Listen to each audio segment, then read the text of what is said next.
광해군일기 5년 8월 11일의 11번째 기사에는 한 상궁에 대한 기록이 있습니다. 그녀는 용모가 예쁘지 않았고 흉악했으며 개교가 많았다고 되어 있죠. 그녀의 독특한 점은 용모가 수려하지는 않았지만 어떤 특별한 매력이 있었는지 선조와 광해군 두 명의 왕을 둘 다 모셨다는 것입니다. 오늘 이야기할 주인공의 이름은 바로 김계시인데요. 선조와 광해군 두 임금을 모셨던 궁녀인 김계시는 시자가 똥시자이기 때문에 원래 이름은 김계똥일 것이다라고 알려져 있습니다. 옛날에 이름이 더럽고 추할수록 오래 산다는 미신 때문에 아버지가 김계똥으로 이름을 지었는데 훗날 한자로 기록을 할 때 똥이라는 글자를 적기가 애매하니 똥시자를 쓴 것 아닐까 싶네요. 또한 기록에는 개이나 가이로 적혀 있기도 한데 두 이름이 합쳐진 것인지 흔히 알려진 그녀의 이름은 김계시라고 합니다. 그녀는 천민의 딸이었지만 궁녀로 들어가게 되었죠. 광해군이 세자였을 때 동궁전의 나인으로 있었는데 이렇게 광해군과의 인연을 맺게 되었습니다. 광해군의 어머니였던 공빈 김씨가 죽자 김계시는 궁녀로서 어린 광해군을 지극정성으로 돌봐주었고 광해군도 자신보다 나이가 많았던 김계시를 믿고 어머니나 누이처럼 가까이 했다고 하죠. 그녀는 광해군 일기에 의하면 나이가 들어서도 외모가 피지 않았고 교활하며 계략이 많았다라는 기록이 있을 정도로 같은 조선 3대 여부 장록수나 장희빈과는 달리 외모는 그렇게 뛰어나지 않았지만 업무 처리 능력이 뛰어났고 눈치가 빨랐으며 머리 회전이 뛰어났다고 합니다.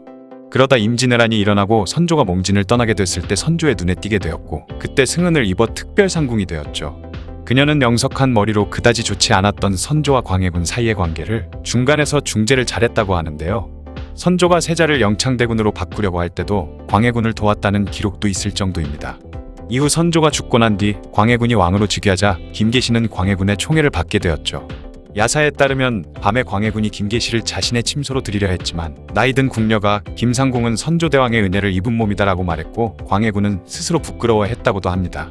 그녀는 광해군이 왕이 된 이후로 처음에는 광해군의 정치적인 조력자가 되어 있는 힘껏 광해군을 도왔지만 이후 광해군의 전폭적인 총애와 지지를 받으며 점점 무소불위의 권력을 휘둘렀는데 상궁의 신분이었지만 국정에 깊숙이 관여를 했고 관직을 돈을 받고 파는 매관매직을 일삼는 등 악행을 저질렀던 것이죠. 그러던 중 광해군 5년인 1613년 개축옥사라는 사건이 발생합니다.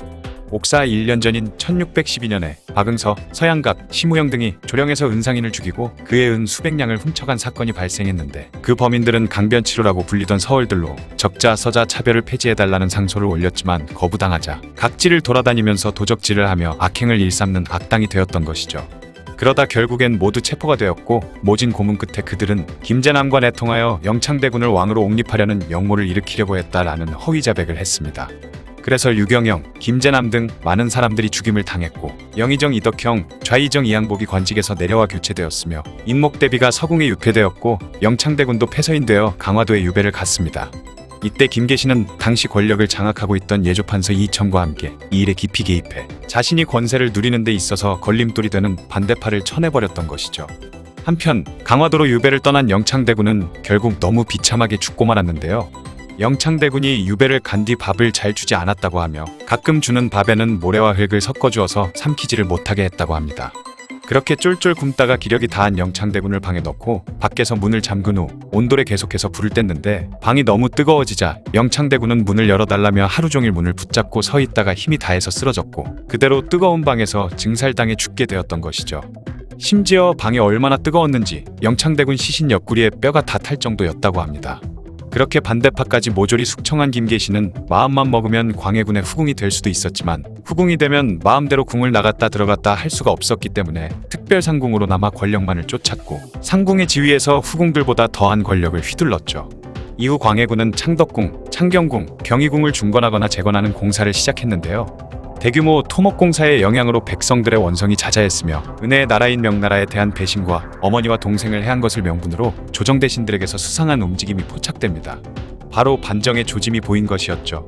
똑똑하고 눈치가 빨랐던 김계시는 이 사실을 알아차렸지만 결국 자신의 권력 유지를 위해 광해군에게 일러 바치지 않겠으니 반정이 성공하더라도 나의 위치는 보장해달라며 반정의 핵심 인물이었던 김자점과 결탁했고 그렇게 반정 세력과 손을 잡게 됩니다. 하지만 이러한 대신들의 수상한 움직임은 결국 다른 사람들의 눈과 귀에도 들어가게 되어 반정에 대한 여러 상소들이 빗발치듯 올라오게 되었죠.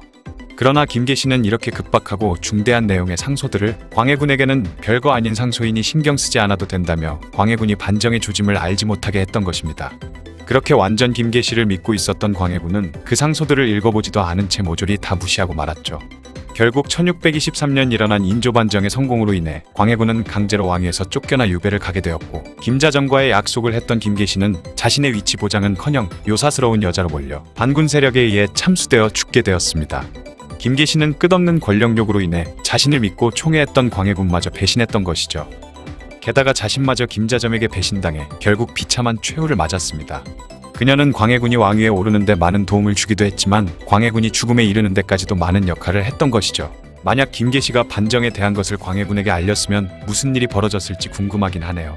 조선시대 광해군을 살리기도 했고 죽이기도 한 특별상궁 김계시에 대한 이야기였습니다. 영상을 봐주셔서 감사합니다. 더 재미있고 유익한 영상으로 다시 찾아뵙겠습니다. 구독과 좋아요 꾹 눌러주시고 댓글도 부탁드려요.